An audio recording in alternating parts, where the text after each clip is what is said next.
ఏ ఎన్నిక జరగకుండానే నామినేషన్ వేసిన హరీష్ రావు గారు ఎట్లా పిఎస్ నుంచి బయటకు పోయిండు, నామినేషన్ వేసిండో లేదో తెలియని గాంధీ గారు పిఎస్సి లోపలికి ఎట్లా వచ్చిండు, అసలు ఇది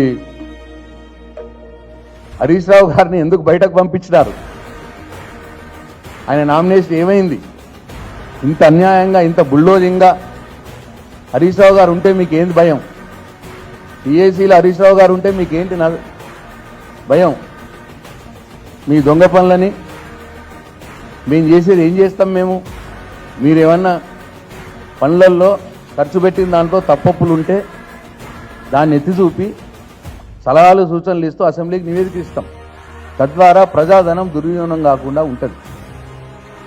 హరీష్ రావు గారు కావచ్చు, నేను కావచ్చు, గంగుల కమలాకర్ కావచ్చు, బీఆర్ఎస్ పార్టీ నుంచి మేము పిఎస్సీలో ఉంటే ఇక్కడ హరీష్ రావు గారు చైర్మన్గా ఉంటే ఏం చేస్తాం, ప్రజాధనాన్ని దుర్వినియోగం పరచకుండా కాపాడతాం.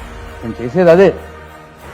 దానికి మీకు ఉలికెందుకు, ఎందుకు హరీష్ రావు గారిని అవుట్, ఎందుకు గాంధీ గారిని ఇన్ను, దీనికి సమాధానం చెప్పాలి.